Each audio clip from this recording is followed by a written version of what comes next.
Bonjour tout le monde, M'sal khair alaikum, salam alaikum. J'espère que vous allez tous très très bien. Donc on se retrouve encore une fois pour un webinar et pour une thématique qui est très très intéressante. Et en fait, on avait remarqué qu'on avait beaucoup de questions des candidats à propos de ce sujet-là. Donc aujourd'hui, on va parler de la négociation du salaire justement en entretien d'embauche. Donc là, j'ai le plaisir d'accueillir Ahmed Dikouch de Advisory qui va nous parler.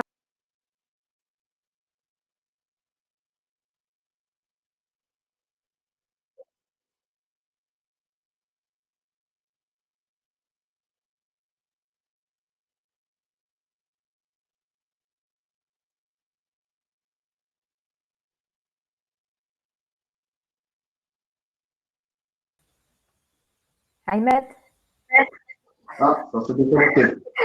ça s'est déconnecté.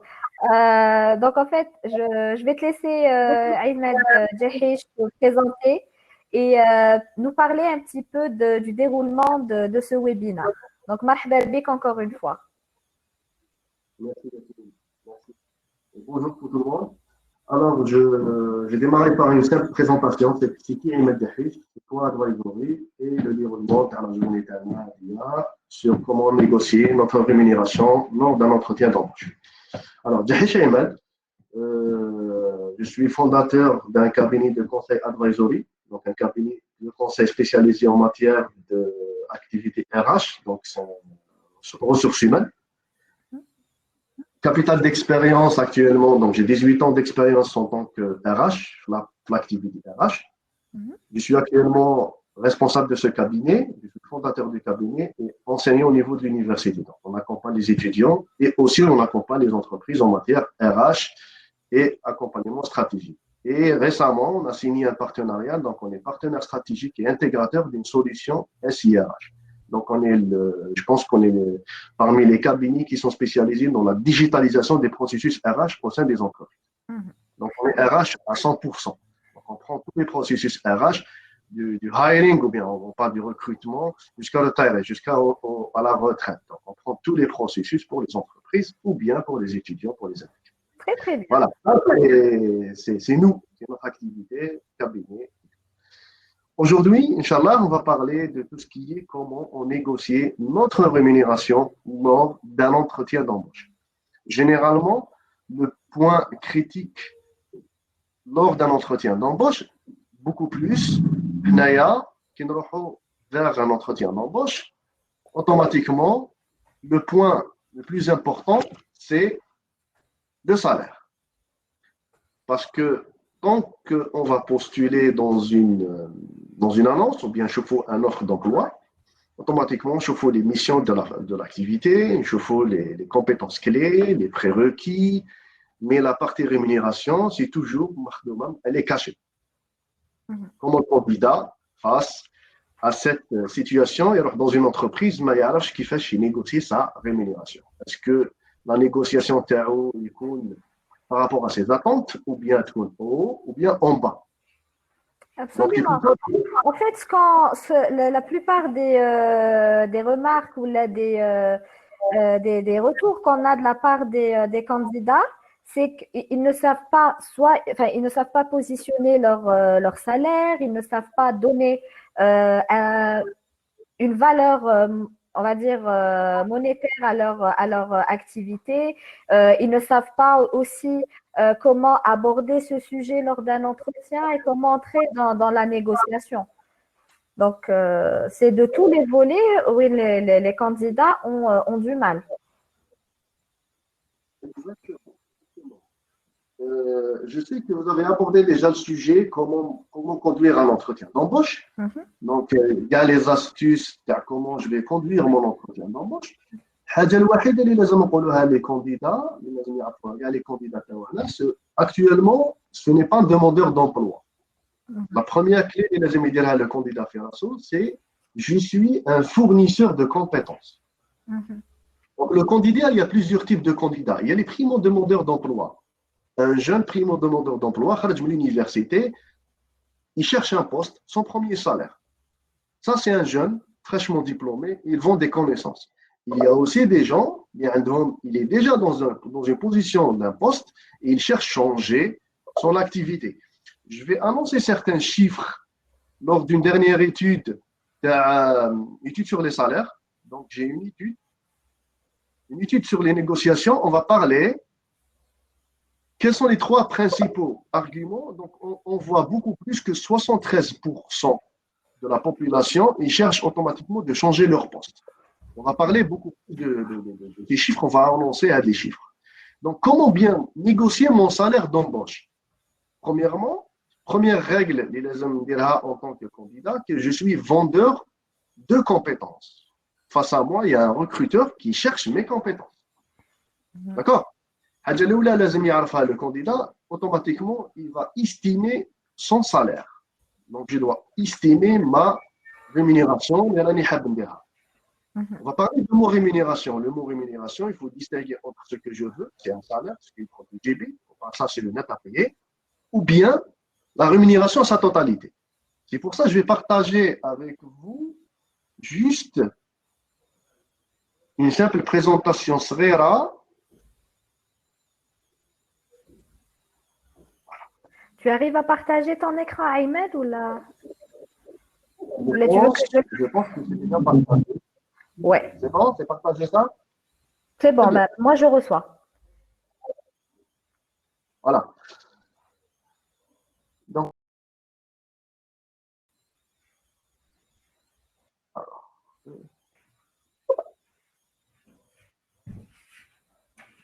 ici, à Koutchoufou, il y a dans une entreprise, il y a, on appelle ça la pyramide de rémunération.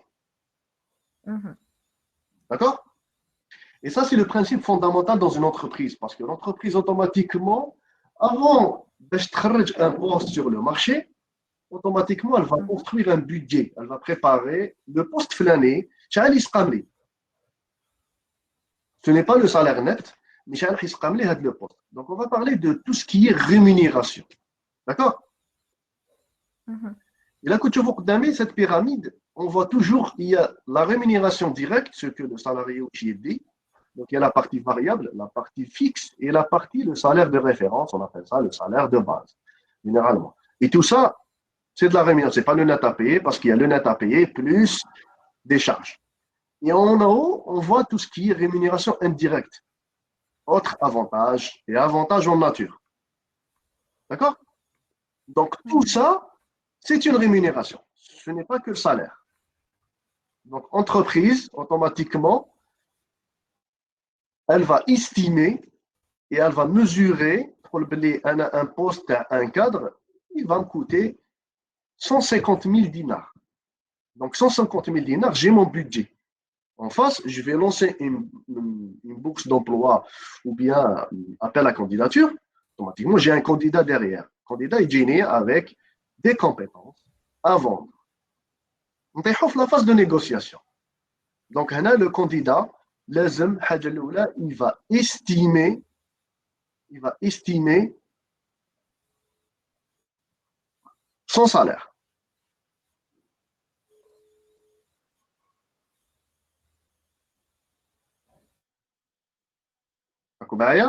Là, c'est déconnecté.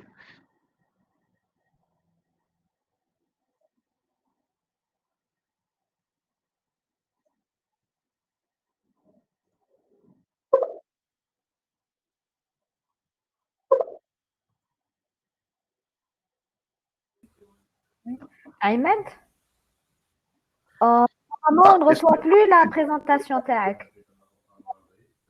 Je pense que. Alors, je vais refaire. Alors, sinon, je peux partager de mon côté, Ahmed, hein, si tu veux.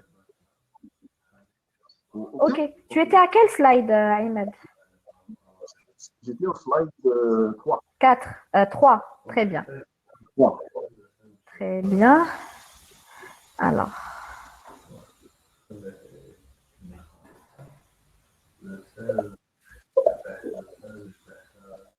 Voilà. Est-ce qu'on voit la présentation?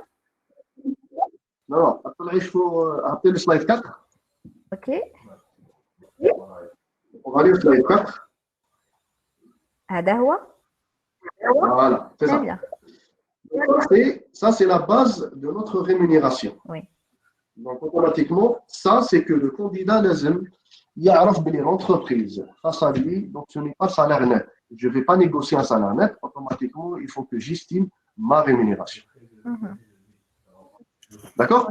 Avec comme un exemple, pour un candidat, ça c'est une histoire salade avec un candidat qui est déjà dans un poste. Je vais parler de certains chiffres pour que les gens autour de nous ils ferment les thématiques bien. Il est dans une société qui avait un salaire de 80 000 dinars net. 80 000 dinars. Ça, l'entreprise, automatiquement, dans 80 000 dinars, elle est dans la partie rémunération directe. L'entreprise a d'autres avantages. A un téléphone avec une puce. A un véhicule de fonction. A tout ce qui est charge liée au véhicule. Donc, la totalité de son estimation, il n'a pas su calculer. Il a fait un entretien d'embauche de changer son poste. Futur employeur, automatiquement, il a proposé 80 000 dinars.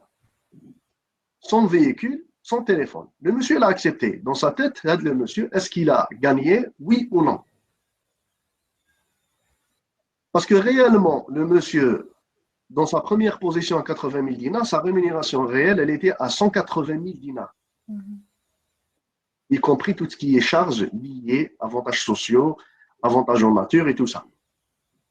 Donc, باش نروح négocier une rémunération, je suis en poste, je vais négocier avec un autre employeur, il faut que j'estime, je vais calculer la totalité de ma rémunération. Je suis en poste, le poste il me coûte. Je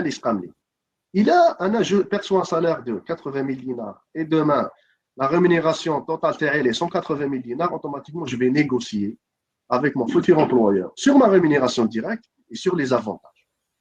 Très bien. Ça, c'est la première étape. Donc, je vais estimer. En Algérie, c'est difficile de voir les études. On n'a pas des études salariales sur le marché. Par contre, il y a des études. On peut s'inspirer des études de certains cabinets internationaux, tels que le cabinet High. Donc, il y a des études. On peut voir la fourchette des salaires. Où est-ce qu'il existe la fourchette des salaires et on peut voir certaines catégories de salaires par secteur d'activité. Très bien. Et est-ce que vous pensez qu'on peut, Ahmed, est-ce que vous pensez qu'on peut justement extrapoler ça, le Zaïre ou la langue? Donc, est-ce que on peut prendre ça comme référence en Algérie ou pas? Généralement, pour prendre ça en référence, on va pas parler d'Algérie, Afrique ou bien Algérie, l'Europe, on va parler de postes et des compétences. Si je prends moi les compétences techniques, par exemple, qui est IT, l'IT, on a même le niveau de rémunération. Ici, en France, peut-être c'est en euros, mais s'il y a une entreprise multinationale avec implémentation en Algérie, la rémunération ne sera pas beaucoup plus différente par rapport à la monnaie locale, bien sûr. Mais au moins, on aura une idée. Au moins, on aura une idée. Maintenant, sur le marché local, généralement, le marché local, donc c'est de bouche à l'oreille ou bien c'est de. Il y a la rémunération, on peut voilà, matcher certains postes. On peut dire que les postes support dans ce secteur d'activité, les X, secteur d'activité Y. On va pas aller dans le détail de postes, mais beaucoup plus, le plus important pour le candidat, on va parler candidat, quand il va faire sa stratégie de négocier sa rémunération, automatiquement, lazim ya'raf, il va estimer sa rémunération, ou bien, autrement dit, il va estimer sa valeur ajoutée, ses compétences. Chacun un soit sur le marché. Très bien. Donc, avec ces conseils-là, on peut soi-même avoir une estimation réelle de ce qu'on vaut en fait sur le marché. Très, très bien. Très, très bien. D'accord? Donc, je vous laisse continuer. Je laisse continuer, Ahmed. Est-ce qu'on passe à la slide suivante? Oui, on peut passer au slide suivant parce que je vais expliquer sur la partie Ça, c'est la partie rémunération. Et ça, c'est la cartographie des salaires. C'est la distinction entre, sur la partie à gauche, on voit c'est le salaire, c'est le salarié, avec différents cubes, et à la fin, il y a le salaire net. Sur la partie à droite, il y a l'employeur. Donc, on voit tout ce qui est cotisation et déclaration. La totalité de ces deux cubes, c'est la rémunération directe. C'est la totalité. Donc, ça, c'est la partie technique sur le salaire. C'est quoi un salaire? C'est en contrepartie d'un travail fourni. Donc, je travaille dans une entreprise, automatiquement, je perçois un salaire. Donc, le salaire, quand je vais négocier avec l'employeur, est-ce que je vais négocier net? Je vais négocier salaire brut, ou bien je vais négocier un salaire cotisable. Donc, c'est ça les questions que le candidat, généralement, il va négocier dans un contrat de travail, ils vont négocier le net. Je vais avoir un net X. Mais derrière, le net, il est en bas. L'employeur, il va faire un calcul inversé pour estimer, il va calculer, voilà, moi, le net à 80 000, automatiquement, j'ai des charges à 120 000. Mon candidat me coûte rémunération directe à 120 000. Et ma fourchette, elle est de X à X. C'est pour ça que la première règle dans l'entretien, la partie négociation de salaire, je dois estimer mon salaire avant que je me lance dans la négociation. Pendant l'entretien, il ne faut jamais, en premier, parler de salaire. Il ne faut jamais. L'entretien, je ne comprends pas, même pas les missions dans l'entreprise, quelles sont les difficultés, qu'est-ce qu'il va proposer. Donc, je vais automatiquement aborder le sujet de salaire. Donc, le sujet de salaire, toujours, ce n'est pas la première chose à parler. Bien évidemment, les entreprises où le salarié, c'est automatiquement, je vais postuler pour avoir cette rémunération. Mais il faut toujours laisser cette partie-là à la fin de l'entretien. Maintenant, la question qu'on doit poser, si le recruteur insiste vraiment à donner, il va poser la question. Quelle est la question fameuse, quelle est votre rémunération demandée? Qu'est-ce que vous demandez? Comment le candidat, automatiquement, face à cette question, au démarrage, il va répondre. Généralement, quand un recruteur insiste vraiment, donnez-lui une fourchette salariale, plutôt qu'un salaire précis. Il faut toujours, face à un recruteur, pour le voilà, quelle est votre fourchette? Il y a la cour estimée, tu fais le poste flâné. Moi, je suis dans cette fourchette, je suis dans cette catégorie, parce que j'ai déjà estimé mes compétences, que mes compétences vaut X. Et aussi, le CV, il faut mettre en valeur certaines clés dans le CV. Par exemple, si on voit, il y a certaines formations que la personne, il a fait des formations en tant que formateur. Moi, je ne vois pas le nombre de jours de formation pour les formateurs. Il faut donner la valeur. Ou KPIs.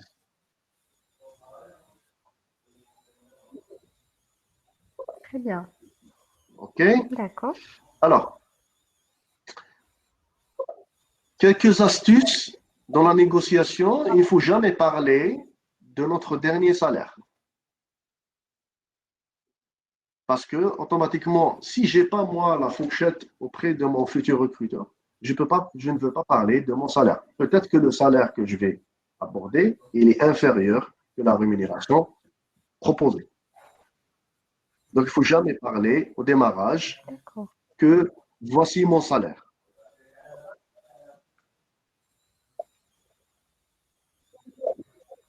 Oui, généralement, les candidats ont l'habitude de donner cette réponse quand on leur dit quelles sont vos prétentions salariales. Généralement, on dit voilà, moi je suis à tel salaire, proposez-moi un meilleur salaire. Mais comme vous l'avez expliqué, on ne parle pas du package que peut offrir l'entreprise à son nouvel employé. Je vais donner juste certains chiffres.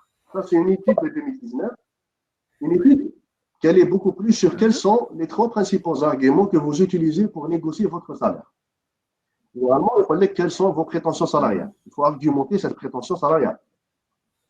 Quels sont les arguments? J'ai besoin de 100 000 dinars, de 120 000 dinars. Mes compétences vaut X. comment je vais argumenter cette partie-là. Donc, il y a 73% des réponses, ils disent que mon expertise professionnelle ou ancienneté dans le métier. Donc, mon expertise, je peux dire que mon expertise vaut X millions. Voilà. 73% des réponses. Deuxième position, en 57%, donc l'expertise que je pourrais apporter à l'entreprise qui recrute. Donc ça, c'est une réponse que le candidat, il dit, ben voilà, je veux cette fourchette et voici ma valeur ajoutée, c'est parce que j'ai l'expertise que je pourrais apporter à l'entreprise. Donc, il y a aussi 54% qui disent que mon salaire précédent, voilà mon salaire précédent, et j'ai besoin de, voilà le salaire, ma fourchette. Je ne peux pas, c'est mon delta de départ. Si vous voulez me recruter, voilà mon delta de départ. D'autres candidats disent que ma connaissance sur le secteur du marché. 21%, le niveau de salaire proposé par d'autres entreprises. Donc, il va comparer les secteurs d'activité. Il va dire que l'autre entreprise, il propose 80 000. Et moi, je demande chez vous 85 000. Ça, il ne faut pas dire cette partie-là. Très bien. Alors. Très, très bien. Et d'après aussi, ce qu'on voit, en fait, c'est que les candidats ont tendance peut-être à comparer, à demander peut-être à l'entreprise d'avoir un salaire qui est nettement supérieur à ce à ce qu'ils perçoivent. Et on nous demande aussi, est-ce que l'entreprise pour laquelle on voudrait travailler actuellement, c'est-à-dire qui nous fait passer un entretien, est-ce qu'elle a le droit de nous demander à quel salaire on est actuellement? C'est une question que généralement la réglementation algérienne elle est toujours ambiguë. Parce que la réglementation algérienne, il n'y a pas une interdiction ou bien une obligation que l'employeur demande mon dernier salaire ou bien mon bulletin de paie.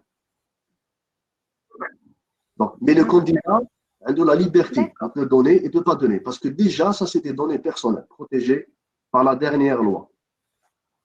Mon salaire, c'est une donnée personnelle. Très bien. Donc, si on nous demande par exemple sa dernière fiche de paye, on a le droit de réserve. Si on va réglementer par la dernière loi 1807, c'est des données personnelles. C'est mes données personnelles. Je peux pas les donner.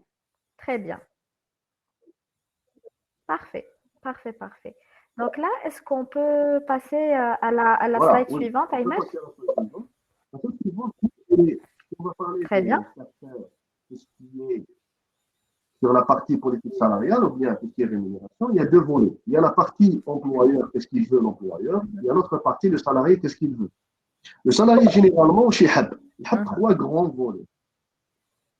Que ma politique ou bien que je vais intégrer cette entreprise, automatiquement, je dois avoir une évolution de carrière. Et ça, c'est important dans la négociation.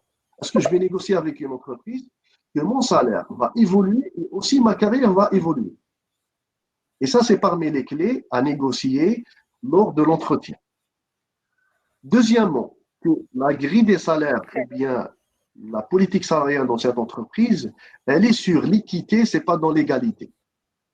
Il faut que le salarié, généralement, va se poser des questions par rapport à l'entreprise. C'est-à-dire l'entreprise, comment elle paye les salaires à l'entreprise.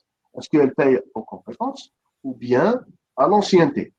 L'image, elle est très claire sur l'égalité et sur l'équité. Parce que généralement, le salarié, le démarrage, le contrat, c'est l'insécurité d'emploi, c'est le troisième volet.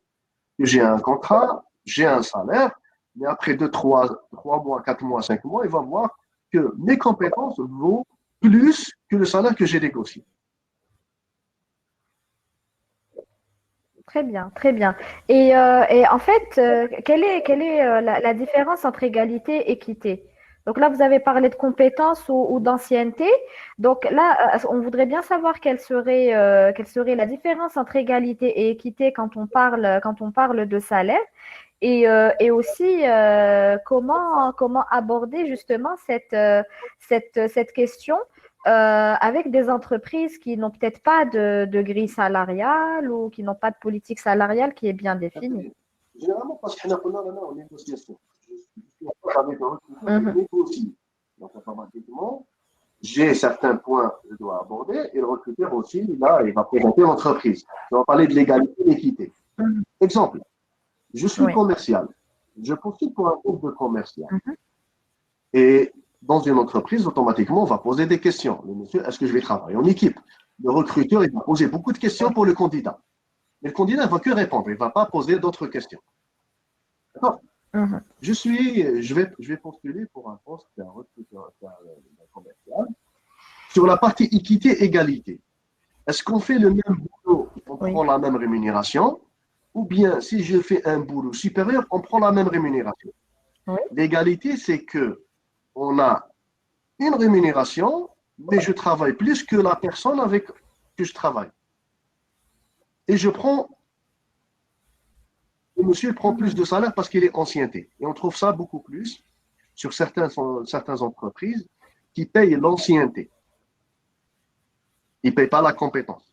On paye la contribution. Notre loi, ce n'est pas la D'accord. compétence. L'équité, c'est que je paye la contribution du salarié à l'activité. Et ça, c'est très important pour un salarié, beaucoup plus les primo-demandeurs d'emploi, parce que généralement, donc, on est dans le monde digital, il y a des personnes qui ont des compétences qu'on ne trouve pas sur le marché. Il entre dans une entreprise, Tout à fait. il voit que la partie ancienneté, il trouve que les gens, qui ont plus d'ancienneté, ils perçoivent un salaire supérieur que par rapport à ses compétences. Tout à fait. Donc ça, c'est cette Mhm. première chose. Très, très bien. Alors, respecter la grille des entreprises, on trouve beaucoup plus des questions que le recruteur entend répondre que non, on a une grille de salaire, il faut la respecter. Mhm. Ça, maintenant, ici, le problème, ça ne pose pas. Parce que le recruteur, il va automatiquement intégrer le salaire dans une grille de salaire. Mhm. Donc, ici, la négociation, le salarié va négocier sur les autres aspects. Ce n'est pas le salaire, il va négocier sur la partie rémunération indirecte. D'accord. Donc, quand on est face à une entreprise qui a une grille salariale, donc comment négocier on sait qu'on ne peut pas négocier sur la valeur monétaire, mais là, ce que vous venez de dire, c'est on peut négocier sur les avantages en On nature. peut négocier sur les avantages, sur les formations, sur l'accompagnement et tout ça. Et cette partie-là, elle fait partie de la rémunération indirecte. Très, très bien. Très, très bien. Alors, D'accord. slide, Donc, ce slide, on va, oui, oui, oui. Yasmine. On reste sur ce slide ou on continue, Ahmed? On va sur le deuxième slide parce que cette partie-là, c'est le salarié au Chihab, mais l'autre partie, c'est l'employeur. Donc, deuxième slide, le slide après, Oui. c'est que l'employeur, qu'est-ce qu'il va Mhm. chercher sur le candidat? Que le candidat, donc la rémunération doit être motivation, donc il y a la partie motivation, la compétitivité et l'adaptabilité. Que ma rémunération, ça c'est un message directement posé pour les dirigeants et pour les DRH, que la rémunération doit être adaptable par rapport au environnement du travail. L'exemple très récent, c'est par rapport à coronavirus actuellement. Est-ce que ma rémunération, elle est adaptable par rapport à cette situation? Est-ce qu'il y a la motivation? Est-ce que c'est compétitif?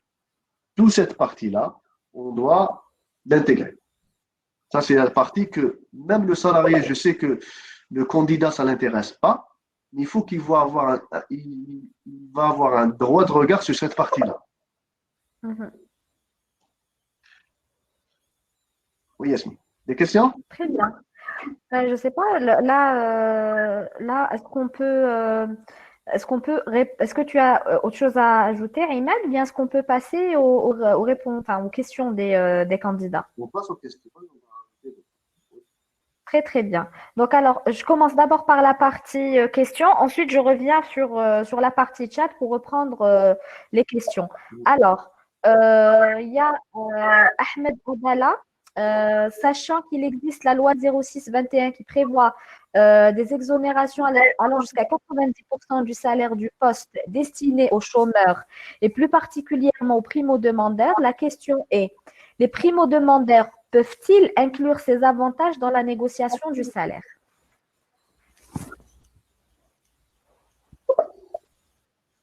Alors, cette partie-là, les primo-demandeurs, il peut inclure. Généralement, l'employeur, quand il va aller au primo-demandeur d'emploi, automatiquement, elle a des abattements. dans slide, Ouais. donc il y a des abattements. Donc les abattements, c'est pour l'employeur, automatiquement, qu'est-ce qu'il va négocier?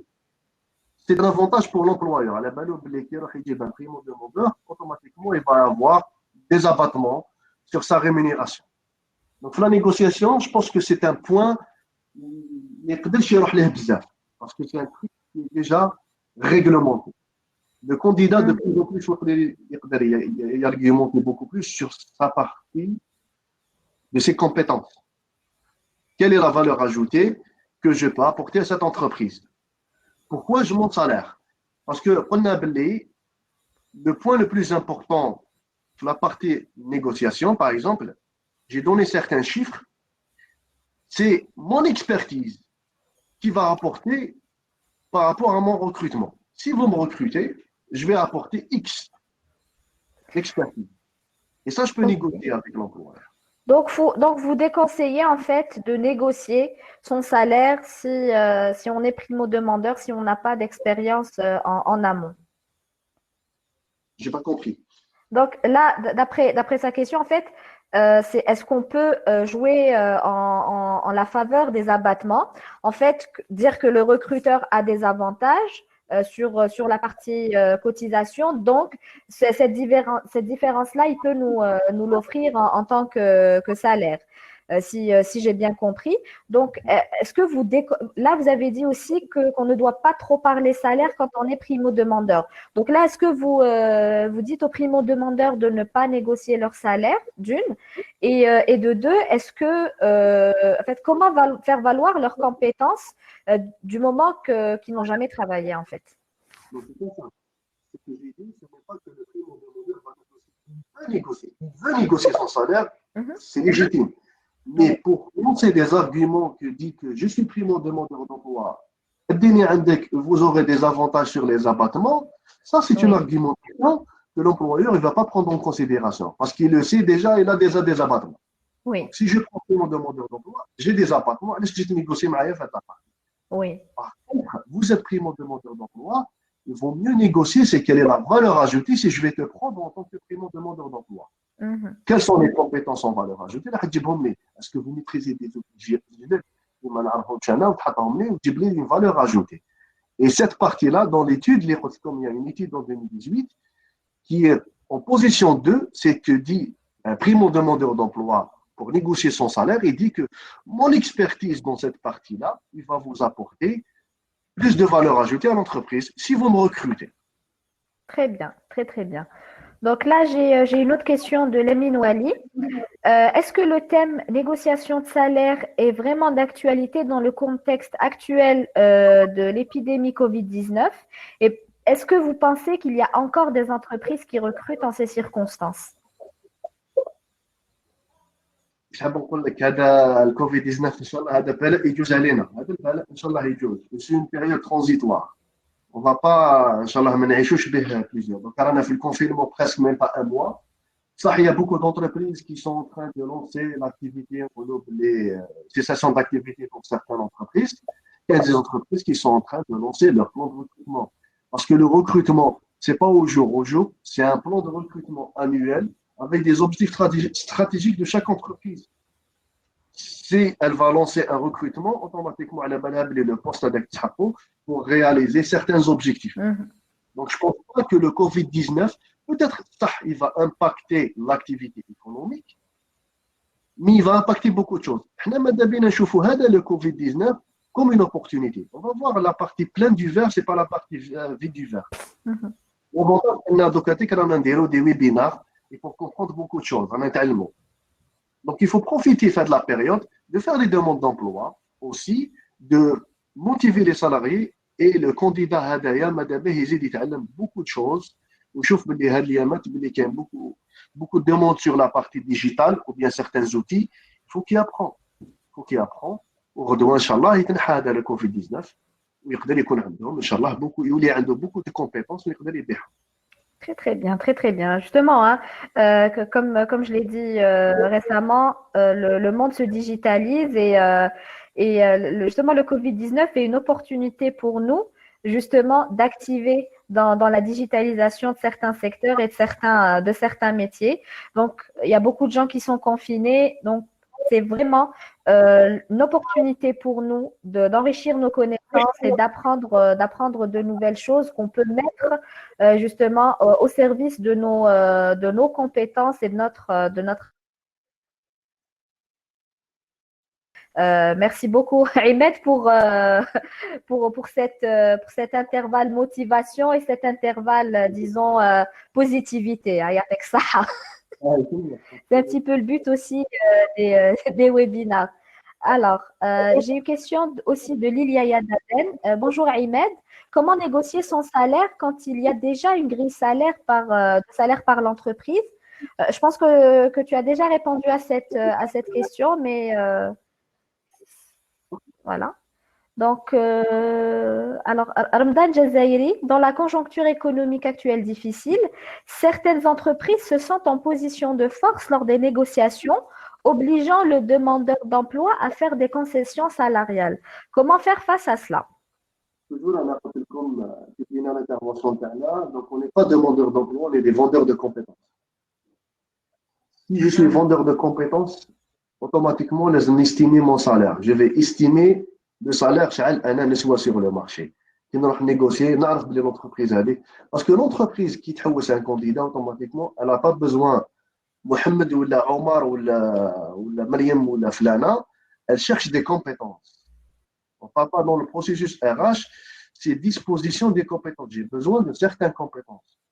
Les compétences pour atteindre certains objectifs.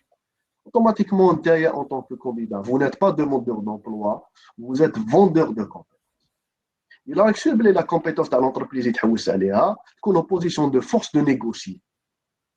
C'est pour ça que le salaire, c'est la dernière étape pour la négociation lors d'un entretien d'embauche. Nous faisons l'entreprise, les objectifs tawaha, les missions ta'i, l'accompagnement, l'encadrement, les outils, les objectifs détaillés, les objectifs smart. Donc en 2020, où les objectifs, on parle des objectifs smarter. Donc vous avez le ER. Le ER, c'est voilà, c'était spécifique, mesurable, atteignable ou bien ambitieux, réaliste. Et le T, c'est dans le temps. Le E, c'est évaluer, on va évaluer l'objectif, réévaluer l'objectif et le réajuster. Donc c'est smarter. Automatiquement, dans l'entretien d'embauche, je vais voir, je suis vendeur des compétences et je vaux X millions. Est-ce que tu as atteint avec le montant? Je comprends le mess sur le marché pour le Canada, il n'y a pas d'offre d'emploi. Il faut que je m'adapte. Je comprends. Mais quitte qu'on était en vendeur de compétences pour la position de force. Très, très bien. Peut-être que rester sur ces positions, point de vue salaire, montre que nous sommes convaincus de nos compétences et qu'on n'est pas disposé en fait, à brader ces compétences et donc de descendre au-delà du seuil que nos compétences valent. Donc, si j'ai bien compris, quand on sait estimer notre valeur salariale, on est prêt justement à négocier et à ne pas descendre au-dessus de ce seuil parce que sinon on appellerait ça se brader. Très, très bien. Donc là, on a aussi une autre question. Est-ce que le candidat peut demander lors de l'entretien d'embauche si au futur, il est possible d'avoir une augmentation de salaire? Bien sûr. Le slide est présenté la partie salaire, c'est est-ce que j'ai une évolution dans cette entreprise? Est-ce que je peux avoir une augmentation de salaire? Si je négocie mon net à payer, l'erreur les candidats, c'est qu'on négocie un net à payer dans un contrat de travail. Je négocie un net à payer qui est déjà rédigé dans mon contrat de travail. Et je ne peux pas négocier une augmentation de salaire. Demain, l'employeur, automatiquement, il va me dire que, monsieur, on a négocié un net à payer X. Donc, vous êtes figé dans cette net à payer. Donc, automatiquement, lors de mon entretien d'embauche, je négociais ma rémunération totale, la rémunération, je parle de la rémunération, et je négocie mon évolution de carrière. Très bien, très très bien. Donc il faut s'inscrire sur une certaine pérennité et se dire que ce que je ne peux pas avoir comme avantage maintenant, je pourrais l'avoir éventuellement plus tard. Et quels sont Très, très bien. quels sont les dispositifs d'accompagnement, de gestion de carrière? Est-ce qu'il y a des entretiens périodiques? Est-ce qu'il y a des formations d'accompagnement? Oui ou non? Donc, je suis vendeur de solutions. Je suis vendeur, je vais dire vendeur de solutions. Je suis vendeur de compétences. Donc, je négocie. اليوم دخلت في هذه l'entreprise. Que l'entreprise a dit, je vais نخدم فيها jusqu'à la fin de carrière. Quelle est ma vision? Quelles sont les augmentations de salariat et quelle est mon perspective de carrière fin de l'entreprise? C'est les questions normales à poser le demandeur d'emploi, ou bien le vendeur de compétences. Très bien, très, très bien. Donc, on a aussi une question de Adel Brahimi. Est-ce qu'on peut négocier son salaire lors d'un entretien individuel de développement ou annuel pour avoir plus d'avantages et comment l'aborder? Alors, il a parlé d'entretien individuel de développement. Donc, Hadaya, il est en position d'un salarié. Ce n'est pas un demandeur d'emploi. Tout à fait. Donc, Pas en demandeur d'emploi. Donc là, il parle de négociation de salaire dans le cas où il est salarié dans une entreprise et qu'il est face à une situation soit d'entretien annuel ou là d'entretien individuel. Donc, est-ce qu'il peut demander une augmentation négocier une augmentation de salaire et comment le faire? alors, on va parler l'entretien de carrière, ou bien l'entretien d'évaluation des compétences. L'entretien d'évaluation des compétences, il va parler sur deux grands piliers dans une entreprise, ou bien pour un salarié, deux grands piliers. Le premier pilier, on va mesurer la compétence d'un candidat. Deuxième pilier, on va mesurer la performance de ce salarié. Est-ce qu'il a atteint les objectifs annuels, oui ou non? Donc, c'est deux grands piliers. Ces deux grands piliers basés sur on va peser la compétence de le monsieur par rapport à un référentiel. Donc, j'ai un référentiel que je vais peser la compétence et la performance. On va parler de compétences. Si je vais peser la compétence automatiquement, j'ai des critères d'évaluation. La performance sur les objectifs fixés durant l'année. D'accord? J'ai fixé des objectifs pour un commercial ou bien chef d'agence ou bien n'importe quel poste. J'ai fixé des objectifs avec un pourcentage. Derrière la fixation des objectifs, automatiquement, le salarié, il fait table. On va fixer des objectifs. OK. Réaliser telle activité, réaliser tel chiffre d'affaires, réaliser jusqu'à 80%. Oui, j'ai réalisé 80%. Derrière, est-ce que j'aurai un bonus, oui ou non? Dans l'ordre d'entretien, c'est normal qu'un salarié, dans un entretien d'embauche, les axes d'entretien d'embauche, il y a la partie formation, donc j'évalue les compétences, j'évalue la performance, je vais évaluer la formation au sein de l'entreprise, quelles sont les formations leader de candidat et quelles sont l'évaluation de cette formation. Donc, il y a l'évaluation de la formation à froid, je pourrais faire le modèle. Et aussi, je vais laisser au candidat un champ où il est est-ce qu'il veut avoir une promotion, un salaire supérieur, une évaluation de carrière, une évolution de carrière, un poste supérieur et tout ça. Donc, éthique, c'est un modèle. C'est un modèle qu'on peut les salariés, bien sûr, lors d'un entretien de carrière, l'entretien d'évaluation, il peut négocier, il peut demander un salaire qui m'aide. Bien sûr. Bien. Donc là, on a aussi une autre question de Yasmine Zekri. Comment négocier le salaire sans perdre l'offre, c'est-à-dire sans risquer que l'entreprise prenne quelqu'un d'autre à cause justement du salaire? OK. Mais il y a une partie, c'est que quand je vais négocier un salaire, automatiquement, je ne vais pas préciser que j'ai besoin de ce salaire. Je vais estimer et donner une fourchette. Surtout avec un employeur abordant le sujet, je vais donner une fourchette. Voilà, moi, je suis dans cette fourchette de tas et ça. Donc, il y a une marge de manœuvre que l'employeur peut négocier. Voilà, ma fourchette est on fait de la partie, on peut trouver un terrain d'entente. Donc, maintenant, je suis beaucoup plus rigide où toujours, il est de négocier un salaire fixe, à la fourchette, automatiquement, il est que la fourchette elle est un peu à la fourchette en tant que salarié, une petite porte. Est-ce qu'il y a une possibilité d'évolution de ce salaire ou bien je peux négocier d'autres choses en parallèle? Très, très bien. Très, très bien. Ensuite, on a Nabil Kloul qui nous demande, est-ce que, en fait, comment faire pour négocier un salaire quand on est en freelance? On est en freelance. Oui. Quand on est en freelance, c'est-à-dire, soit, enfin, moi, ce que je comprends de cette question, enfin, actuellement, on est en freelance, on perçoit un certain salaire. Donc, comment négocier un salaire si on a une opportunité en entreprise? Et de deux, comment estimer son salaire quand on est en freelance? Là, donc, la partie freelance. Oui, Sur la réglementation algérienne, le freelance n'est pas réglementé. On va parler très, très. d'accord. Donc, le freelance, c'est une prestation de service. C'est une expertise. Tu as une personne, il peut faire une prestation de service parce qu'il est freelancer. D'accord? Mhm. Je travaille pour cette entreprise ou bien je travaille pour une autre entreprise. Donc, automatiquement, Très le bien. freelance, les hommes, ils mettent une facture. D'accord? Mhm. Une facture. Ce n'est pas un salarié dans une entreprise. Parce que chez un salarié dans une entreprise, il faut avoir un contrat de travail. Le contrat de travail, il est عقد عمل بين الخدام وبين l'employeur. والعقد Mhm. العمل actuellement في la réglementation algérienne, malheureusement que notre réglementation est un peu ancienne, mais elle est في التسعينات, c'est que ما كانش le contrat de travail de freelance.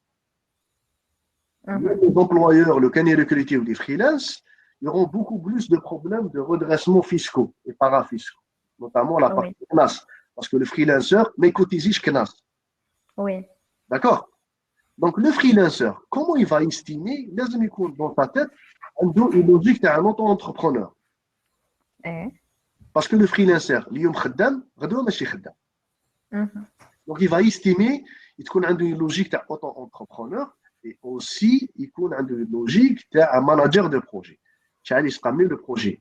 Quel est le livrable اللي نحطه pour cette entreprise? وهذاك le livrable شحال يسقى. Et moi, je vais mesurer le livrable par rapport à la cotation تاعي باش نستيميها. Donc, le freelancer, ce n'est pas un salaire, c'est une prestation de service. D'accord. Ah, non, Très, donc, très bien. une prestation de service. Ok, ok. Donc là, on a aussi une autre question de Ahmed Adala. Un salarié retraitable, donc qui lui reste moins de 5 ans pour prendre sa retraite, peut-il négocier une l'augmentation de son salaire cotisable au détriment d'autres indemnités non cotisables, c'est-à-dire sans que l'employeur ne perde de l'argent? OK. Alors, cette situation, il doit le poser vraiment. Parce qu'un salarié, il est déjà retraitable. Faites Eh, l'entreprise. Donc, il y a position numéro une. Position hum, numéro une, dans l'entreprise, on a une convention collective. mhm, Donc, pour les salariés, on a une convention collective. Fin de carrière, 5 ans, les salariés, on peut négocier l'augmentation de salaire. Ben, nous aidions augmenter la retraite. Il n'y a pas de souci sur ça. mhm. Deuxième position, qu'un salarié, madame, chez convention collective. Mais de convention collective, mais un régime indemnitaire bien déterminé. Eh, Et le retraité, généralement, علاش يحوس يقول لك انا 5 ans الاخرين ماذا بيا لو سالير تاعي كوتيزابل يكون ان بون سالير كوتيزابل باش تطلع لا روتريت تاعي كي نخرج روتريت. mhm. Et ça, nous, dans la négociation et un accord avec l'employeur. Si l'employeur va accepter qu'il augmente le salaire de base, il Mhm. n'y a pas de souci. Tout en sachant que quand il va augmenter les charges. Oui, oui. Donc, il va augmenter les Ahmed Adala demande même enfin, là, il a même proposé à ce qu'il se, en fait, se détache de certaines indemnités qui ne sont pas cotisables et qu'il l'intègre justement à son salaire cotisable. oui, donc Euh, les indemnités non cotisables, à quelque chose. Donc, il n'y a pas une grande liste des indemnités non cotisables. mhm, Donc, ma cache beaucoup plus. Donc, il y a des indemnités qui sont non cotisables et sont imposables à l'IRG, mhm, automatiquement. Donc, il y a ma cache toute une liste, ma cache liste كبيرة. Donc, il a حابين يعاود يطلعهم في le salaire cotisable. Si l'employeur il va accepter, why not? oui. Par contre, l'employeur, automatiquement, راح يزيد les charges ديالو. Il va augmenter les charges parce que les charges sont 26%. Donc, si 50 000 dinars, par exemple, 50 000 dinars, ما كانتش cotisable, نطلعها نرجعها cotisable, l'employeur il va supporter 26% de 50 000 dinars en plus. Mhm, Si l'employeur il va accepter ça, Pourquoi pas? Pourquoi pas? Si tout est négociable. Très très bien, très très bien, très très bien. On a aussi Nassima Awissi qui pose une question. Est-ce qu'il y a des applications ou des sites ou autres qui peuvent nous orienter sur l'estimation salariale d'un poste donné et comment estimer et un salaire variable? Oui, Yasmine, Oui, je vous entends mal. là, tu m'entends, Ahmed? Oui, mais Aoudia, la question, je n'ai pas Alors, entendu. est-ce qu'il y a des applications ou des sites qui nous orientent sur l'estimation salariale d'un poste donné et comment estimer aussi un salaire fixe et un salaire variable?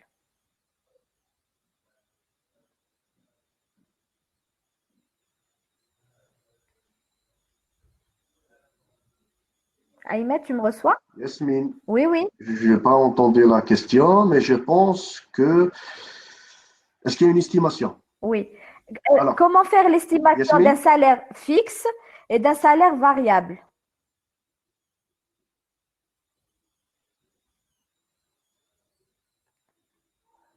Hein, est-ce qu'on...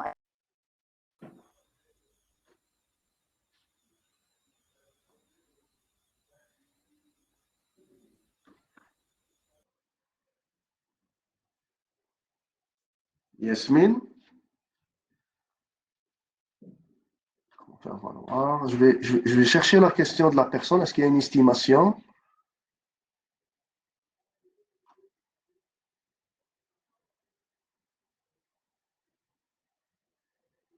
La conjoncture, comment négocier?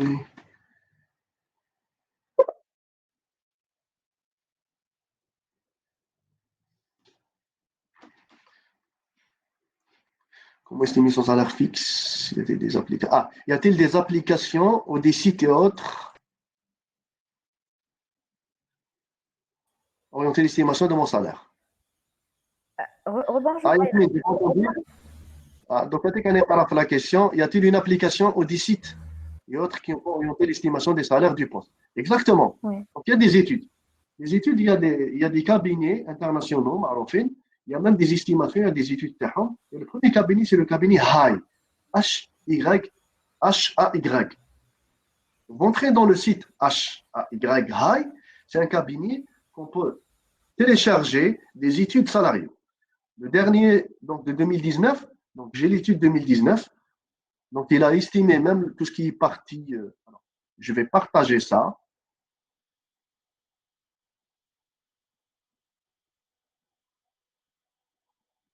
Voilà.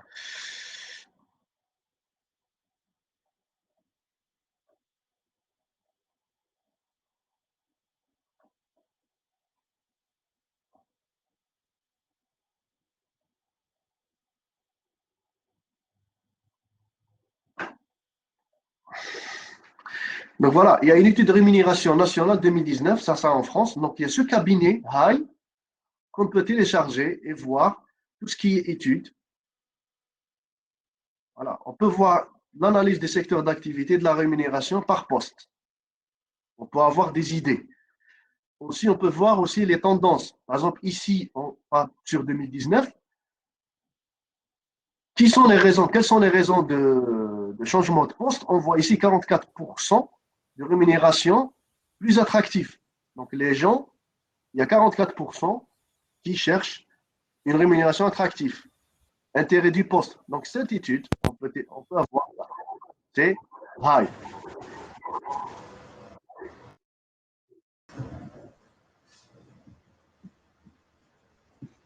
C'est bon? Est-ce que j'ai répondu à la question de Oui, madame? Ahmed, est-ce que tu me reçois? Je te Oui, reçois, oui. normalement, tu as répondu. Très bien. Donc, normalement, tu as répondu à cette question. Est-ce qu'on peut rajouter une dernière question, Ahmed, si tu permets? Oui, bien sûr. Très bien. Alors, Hafid Hamdan pose la question, est-ce que avoir une polyvalence dans certains domaines, par exemple une licence en anglais et ingénieur commercial et manipulateur en imagerie, me permet de négocier mon salaire, sachant que je n'ai pas d'expérience, aucun de ces diplômes? Bien sûr, bien sûr. Alors, La polyvalence, c'est bien.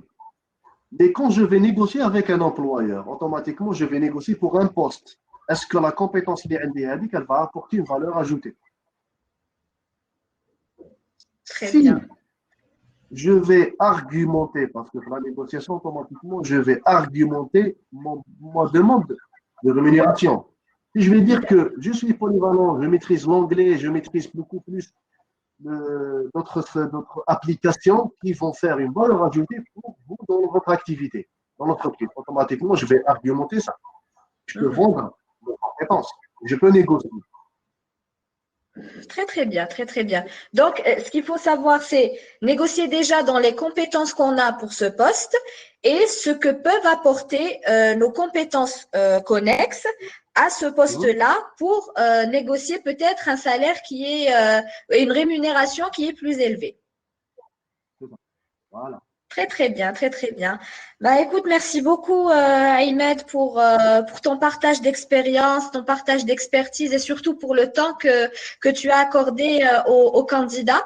Donc, bah, écoute, je te laisse le mot de la fin. Quels sont les conseils que tu peux donner en dernier concernant le salaire?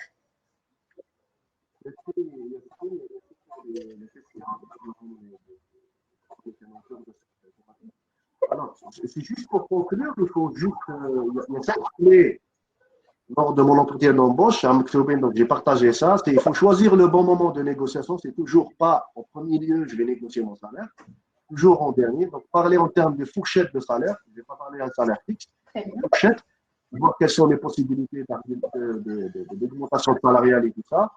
Il faut avoir une preuve d'audace. Donc, preuve d'audace, j'ai confiance en moi, je suis vendeur de compétences, je ne suis pas demandeur d'emploi. Donner des arguments pour créer sa valeur ajoutée. Pourquoi j'ai besoin de ce salaire? Voilà la valeur ajoutée que je vais demander. Et rester ouvert au dialogue et penser au long terme. Beaucoup plus, je vais penser au long terme. Ça, c'est ça, les 5 clés, comment je veux, pour négocier, pour bien négocier mon entretien. Très, très bien, très, très Voilà. bien. Merci, merci encore une fois, Ahmed, accordé de ton temps. Donc, c'était un webinaire qui était très, très intéressant et qui a été très demandé par les candidats. Donc, encore une fois, merci pour tes conseils et merci pour ton partage d'expérience. Merci. Merci beaucoup. Donc, on vous dit à très, très bientôt pour un prochain webinaire, Inch'Allah. À très, très bientôt. Au revoir.